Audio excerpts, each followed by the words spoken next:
Kek TV KPM. Irfan, kita dah nak masuk kepada fasa nak menulis dah ni. Okay, berdasarkan buku teks yang telah cikgu nyatakan bahawa maklumat yang kita dapat ini di bawah tajuk yang rakus dan yang pupus. Okay, antara isi-isi penting yang kita dapat ialah punca-punca kepupusan hidupan liar. Antaranya pembakaran hutan, pencemaran alam, pembalakan haram. Seterusnya, langkah-langkah membendung kepupusan hidupan liar, penyelidikan dan pembangunan, program kesedaran, penguatkuasaan dan pemantauan. Baiklah, Irfan, kita nak pergi kepada fasa untuk mengarang. Tapi sebelum tu, kita kenalah ada persediaan, betul tak? Setuju. Ya, baiklah. Kita perlu ada data atau informasi terkini. Okey, maknanya nanti penulisan karang itu sangat bermaklumat kerana ada data. Kemudian kita ada peribahasa atau kosakata atau ungkapan menarik ataupun kata-kata tokoh. Okey, seterusnya teknik penulisan isi. Ada banyak teknik penulisan isi. Maknanya murid-murid kita ni kena explore, kena meneroka. Meneroka teknik-teknik penulisan isi dan teknik penulisan karangan. Khususnya hari ini kita nak buat perenggan isi. Dan kemudian seni mengarang. Apa tu? Mari kita lihat. Baiklah, tentang data. Tentang data.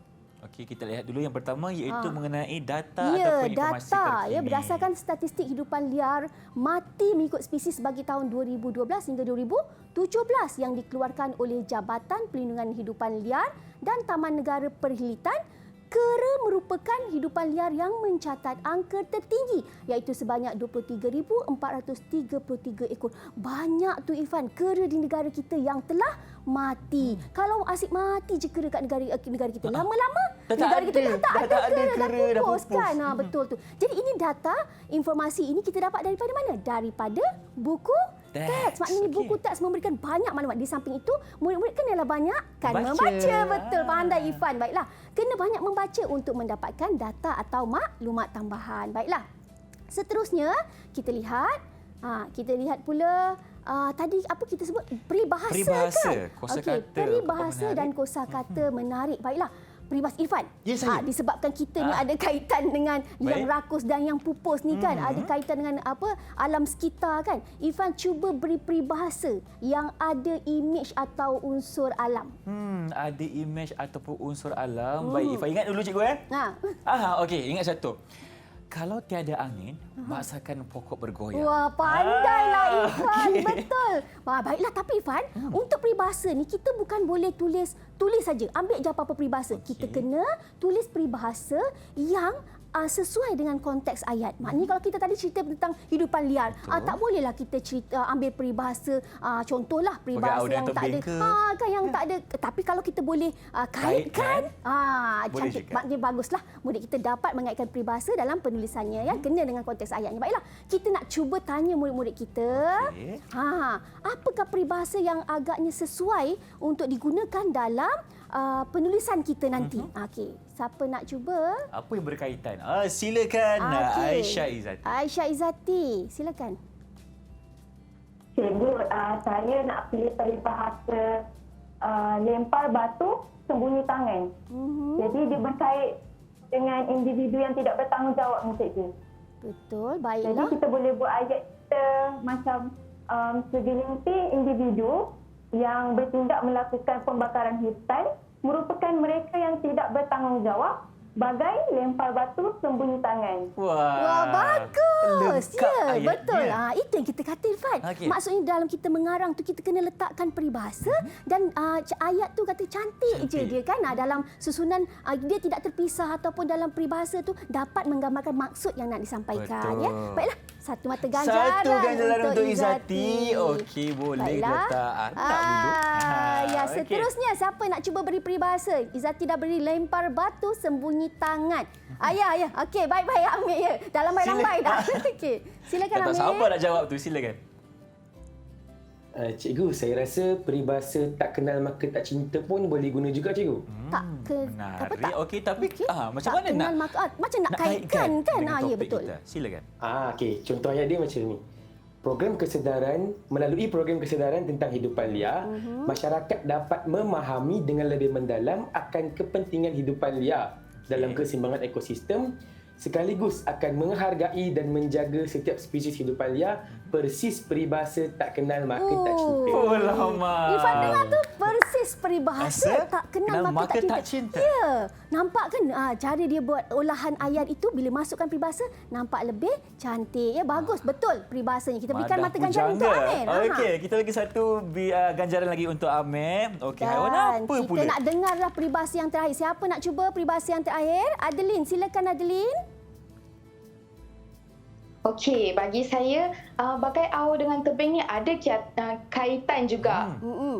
Contoh ayat dia, pihak kerajaan dan swasta perlulah bekerjasama berganding bahu untuk menanggung kos di pusat perlindungan dan pusat perubatan haiwan liar. Bab pepatah, kita perlulah bekerjasama bagai au dengan tebing. Okey, bagus juga ya. Tapi berganding bahu juga sudah menggunakan unsur bahasa yang menarik dekat situ. Tahniah ya. Baiklah, kita berikan. Ditambah lagi menariklah. Ya, betul. Ya, berganding bahu. Berganding bahu itu satu simpulan bahasa sebenarnya. Sila berikan 2 lah mata ganjaran untuk Adeline. 2 mata ganjaran. Kita minta 1, dia beri 2. Silakan. Okey. Boleh, Irfan, berikan 2 mata ganjaran untuk Adeline. Okey, cikgu. Baiklah, nampak tak? Kosakata menarik, peribahasa menarik memainkan peranan yang penting dalam penulisan karangan ya. Seterusnya ini antara variasi frasa bagi memulakan ayat. Kita nak mengarang kan Irfan? Kita nak mengarang. Okey, kita kena ada isi. Dia ada isi. Tapi macam mana kita nak menyampaikan ayat isi itu? Gunalah perkataan dalam pada itu jika ditinjau daripada perspektif yang berbeza ya.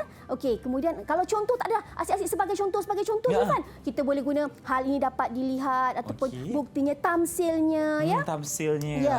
Atau untuk ayat kesan kita kata hal ini mengakibatkan implikasinya. Ya, bagus boleh. Rentetannya ya. Dan ayat penegas, biasanya yang Irfan sebut tu adalah untuk ayat penegas ya. Okay. Tuntasnya ya, tegasnya, jelaslah bahawa hakikatnya ya. Baiklah, kita lihat formula Irfan. Formula. Ingat matematik je ada formula tu. Itulah Irfan. Dalam bahasa Melayu pun boleh ada formula khusus untuk mengarang. Okey, baiklah untuk penulisan isi, cikgu berikan formula ismehu Cokakunla sipe. Panjang. Ini ala-ala Bollywood sikitlah. Ismehu cokakunla sipe. Apa itu? Is tu isi. Me tu mengapa. Hu tu huraikan. Co tu contoh. Kakunla tu kata kunci lain. Kemudian sipe itu simpulkan isi sebagai penegasan. Sebenarnya dah mudah tak Irfan? Tadi kita dah ada isi, betul tak? Betul. Isi itulah digunakan lagi dekat simpulkan isi. Cuma dengan cara yang beza. Kita lihat ya. Kita lihat. Okey, contohnya. Baiklah. Isi ya. Sikap sesetengah individu yang rakus merosakkan alam dengan melakukan pembakaran hutan merupakan punca utama berlakunya kepupusan hidupan liar. Cikgu bagi ayat yang mudah difahami. Okey, kita nak kata isinya apa? Irfan, isinya apa kat dalam ayat tu? Pembakaran hutan, ya, cikgu. Betul, pembakaran hutan. Okey, kita tanya ayat isi tu. Kenapa? Kenapa dibakar hutan? Kita tanya. Kita tanya dan kita jawab. Kita tanya, kita jawab. Ayat kita tanya mengapa hutan dibakar.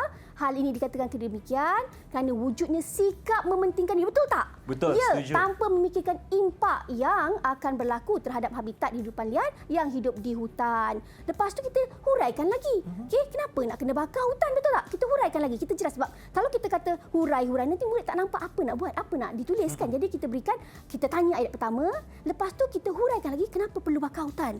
Kenapa perlu bakar hutan? Pembakaran hutan biasanya dilakukan bagi membolehkan tanah tersebut diteroka sebagai kawasan pertanian kan. Okey, contoh seperti yang kita sedia maklum, pembakaran hutan boleh mengancam hidupan liar kerana berlakunya peningkatan suhu yang mendadak. Malah hidupan liar juga sebenarnya semakin terancam disebabkan oleh perubahan cuaca dunia. Kalau Irfan perasanlah tadi ayat ini telah dibacakan oleh Adeline dalam buku teks. Jadi sebenarnya ini adalah maklumat yang terdapat dalam buku teks. Kita jadikan dia sebagai ayat contoh. Kemudian kakunla ialah kata kunci lain. Kata kunci dalam ayat ini dia kata natijahnya. Ini menunjukkan kepada kesannya ya, hidupan liar akan mati atau terpaksa menyelamatkan diri dengan menceroboh kawasan pertanian atau kampung. Sebab kita dengar ada gajah liar mengamuk lah kan. Sebenarnya dia bukan mengamuk Irfan.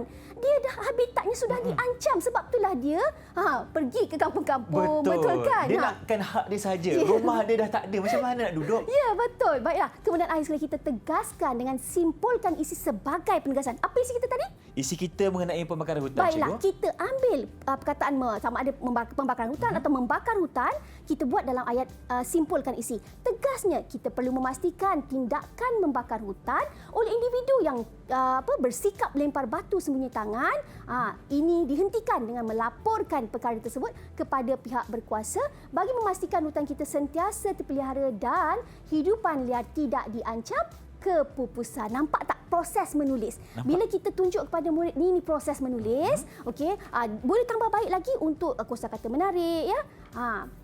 Baiklah Ifan, Ya, saya. kita dah lihat, okey, itu tadi formula menulis isi. Dah contoh. Tapi kenalah ada seni mengarangnya, Mesti betul tak? ada, Kena ada penulisan pun seni. ada. Seni mengarangnya ialah murid kena ada penggunaan pelbagai jenis ayat. Okey.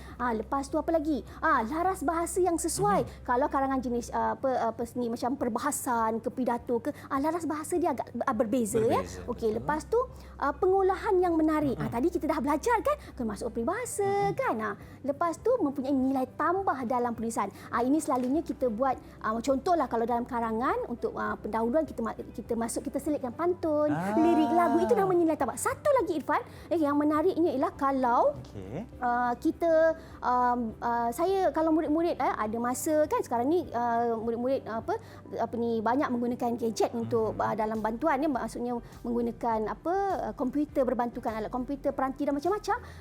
Lihatlah kupasan mutu jawapan dalam Lembaga Peperiksaan Malaysia. Ada dinyatakan ni nilai tambah. Tak ada yang tahu ni. Nilai tambah dia dekat karangan tu, biasanya dekat penutup lah, dia kata ayuh bangkit. Ayuh anak muda. Dia macam tu. Dia nilai tambah satu perkara. Kita bukan kita menyeru kepada tak. Dia dalam bentuk yang mengajar. Kan? Itu nilai tambah ya. Baiklah.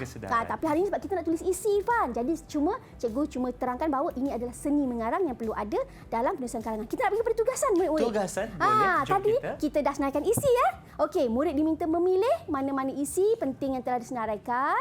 Kemudian menghuraikan isi tersebut secara kritis dan kreatif dengan menggunakan bahasa yang gramatis. Baiklah, murid-murid boleh cuba gunakan kad formula isi lah yang cikgu tunjukkan. Ivan tunjukkan kad formula isi. Di sini cikgu. Ya. Mungkin kita boleh zoom sedikit. Okey, kita punya kad formula isi iaitu dia punya singkatan dia cikgu. Apa tu? Okey. Ismehu Kakunla. Cok dulu. Kakunla sipe. Okey, nampak di sini. Inilah cara yang terbaik untuk kita membuat ayat, cikgu ya. Baik, nampaknya adakah mereka dah bersedia cikgu dengan jawapan atau masih perlukan sedikit masa? Ada yang Okey. boleh Dia gunakan masih komputer untuk type ayat-ayat perkataan-perkataan tersebut ya untuk kita jimatkan masa. Jadi sebenarnya Ifan yang ini murid ini sebenarnya kita bantu dia, kita bagi dia panduan. Lepas nak tulis apa? Itu ya maksudnya lepas ni kalau murid-murid nak improvisasikan teknik ini boleh dipelbagaikan. Yang penting mereka dah ada asas mengarang atau mengolah isi ya. Baiklah cikgu lihat murid kita dah boleh cuba berikan jawapan. Boleh kongsikan pada skrin lah ya. Boleh, tak ada masalah. Siapa yang okey, Ansar. Silakan Ansar. Silakan. Boleh saya share skrin ni cikgu? Kongsikan skrin yang Ansar buat. Okey, Ansar type kita kan. Kita akan lihat bagaimana Ansar ingin mencuba menjawab untuk menyiapkan karangannya. Okey? Penulisan isinya Penulisan ya. isinya. Baik, nampaknya dah siap di situ. Wah, cepat. Okey. Bagus. Okey, dah lengkap diisi semua tempat. Maknanya, nampak tak? Secara tak langsung, Ansar dah dapat dibantu bagaimana nak melengkapkan kotak-kotak formula isi tersebut. Ansar kata, langkah-langkah yang boleh diambil untuk membendung keputusan hidupan liar ialah melakukan penyelidikan dan pembangunan. Ifan tolong bacakan. Okey, Mengapa? Baik, hal ini dapat memberikan penjagaan sepenuhnya dalam aspek keselamatan, kesihatan dan kebersihan haiwan-haiwan liar tersebut. Baiklah. Okey, itu mengapa. Huraiannya, hal ini dapat dijayakan dengan penubuhan pusat perlindungan kepada haiwan-haiwan liar yang terancam. Contoh, misalnya Jabatan Perlindungan Hidupan Liar dan Taman Negara menyelidik dan memelihara kemampanan kepelbagaian habitat dan spesies hidupan liar di semenanjung Malaysia. Baiklah. Okey, itu contoh. Bagi mereka Kunla pula, impaknya, penegak impaknya, kesejahteraan haiwan liar akan sentiasa berada dalam keadaan yang selamat dan stabil. Okey, tegasnya, sebagai kesimpulan, Penyelidikan dan pembangunan seharusnya dilakukan terhadap hidupan liar supaya hidupan liar sentiasa terpelihara daripada diancam kepupusan. Nampak Wah, tu? cemerlang. Padat ayatnya kan, nampak tak? Setiap tempat itu, setiap kotak itu diisi dengan ayat. Baiklah, alhamdulillah murid kita telah Alhamdulillah. berjaya melengkapkan kad formula isi. Baik, jadi Didik TV KPM